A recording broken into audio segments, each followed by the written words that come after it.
Hello दोस्तों, आज अपन बात करेंगे आजीवन कारावास, इम्प्रिजनमेंट फॉर लाइफ। आजीवन कारावास आपने सुना होगा, और उसका मतलब क्या होता है?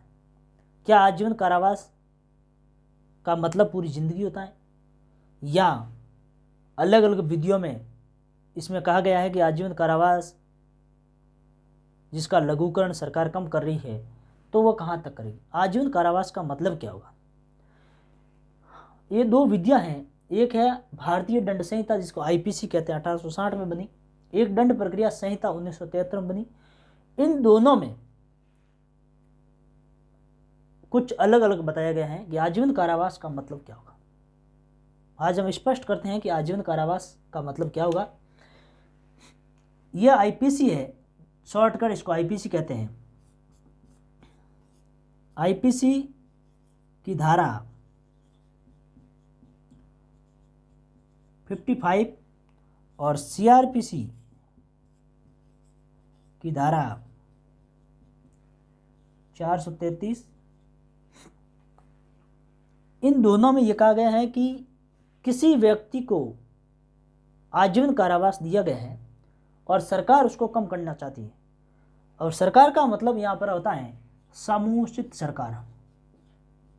अब समुचित सरकार को इंग्लिश में कहते हैं एप्रोप्रिएट गवर्नमेंट, जिसका प्रावधान सेक्शन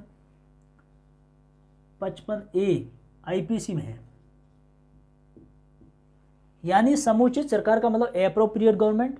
सेक्शन 55A में लिखा है कि एप्रोप्रिएट गवर्नमेंट का मतलब क्या होगा, यानी वह दंड विधि जिसके अंदर दंड दिया गया है और उस पर संघ की कार्यपालिका शक्ति का विस्तार है, तो संघ सरकार यानी सेंट्रल गवर्नमेंट, और उस विधि पर राज्य की कार्यपालिका शक्ति का विस्तार है, तो वहाँ पर स्टेट गवर्नमेंट उस आजीवन कारावास का लघुकरण यानी कम कर सकती है।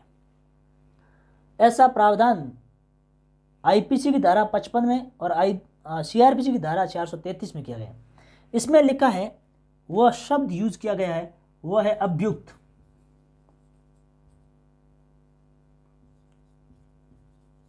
और यह शब्द यूज किया गया सीआरपीसी में, यह बहुत इंपॉर्टेंट है। यह अभियुक्त शब्द यूज किया है, यह व्यक्ति शब्द यूज किया है। अब यहां लिखा है कि किसी अभियुक्त को आजीवन कारावास की सजा दी गई है और समुचित सरकार आजीवन कारावास को कम करना चाहती है, तो अभियुक्त की अनुमति के बिना, अभियुक्त की अनुमति के बिना यानी उसकी सहमति नहीं है, विदाउट कंसेंट ऑफ एक्यूज्ड यानी ऑफेंडर, उसकी सहमति के बिना भी एप्रोप्रिएट गवर्नमेंट जो समुचित सरकार है, स्टेट या सेंटर, वह आजीवन कारावास को 14 साल से कम के कारावास में बदल सकती है। यानी तीन चीजें, एक तो समुचित सरकार, दूसरा अभियुक्त की सहमति के बिना, तीसरा उसको 14 साल से कम के कारावास में बदल सकती है। ऐसा प्रावधान आईपीसी में किया है। सीआरपीसी में ये किया गया है, यहाँ व्यक्ति शब्द यूज किया गया है, लेकिन यहाँ पर तीन शर्तें हैं। पहला, समुचित सरकार जो इसमें भी है, दूसरा अभियुक्त की सहमति के बिना यहाँ है और यहाँ पर है व्यक्ति की सहमति के बिना, और तीसरा यहाँ भी 14 साल से कम में बदल सकती है या जुर्माने। ये अलग बात है कि जुर्माने में भी आजीवन कारावास को बदला जा सकता है, जुर्माना देकर छोड़ सकती है। यह जब बार बार ये अलग अलग बातें उठने लगी, और एक आईपीसी की धारा और है, उसका नाम है सेक्शन 57। वह कहती है कि गणना, आजीवन कारावास की गणना क्या मानोगे? तो यहाँ कहा है कि समुचित सरकार किसी व्यक्ति के आजीवन कारावास का लघुकरण करती है तो वह देखेगी उसका, वो व्यक्ति, उसका लिंग क्या है, और जो व्यक्ति है उसने उस अपराध को करते टाइम उसकी परिस्थितियाँ क्या रही होगी, किस कंडीशन में उसने उसका अपराध किया होगा। ये चीज़ें देखने के बाद स्टेट गवर्नमेंट या संघ सरकार आजीवन कारावास का मतलब 20 साल से गणना करेगी। यानी 20 साल की काउंटिंग के लिए आजीवन कारावास को 20 साल रखा गया।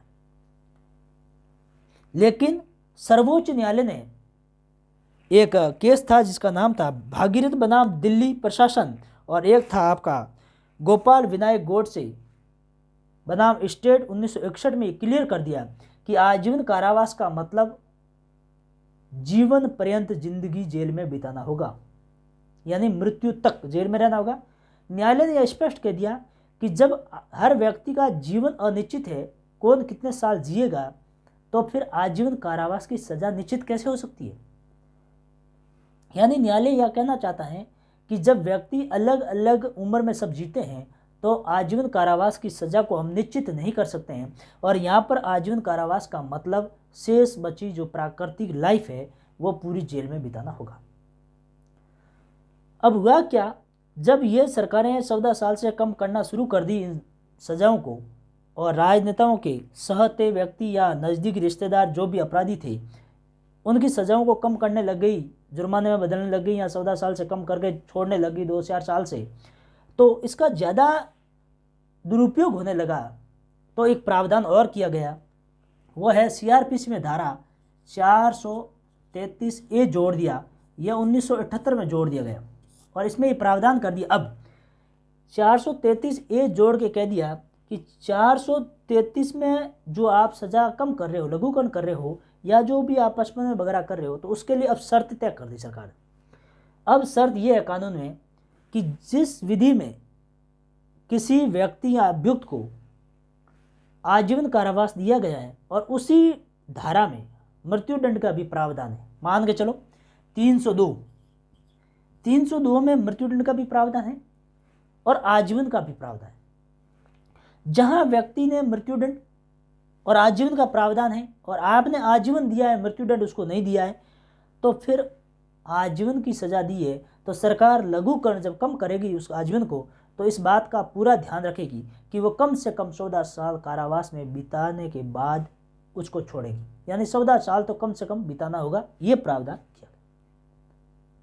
और फिर एक प्रावधान और किया, जहां मृत्युदंड है और वहां पर आजीवन कारावास दिया गया है, तो वहां पर ही सरकार ये देखेगी वो 14 साल कम से कम कारावास में बिताए।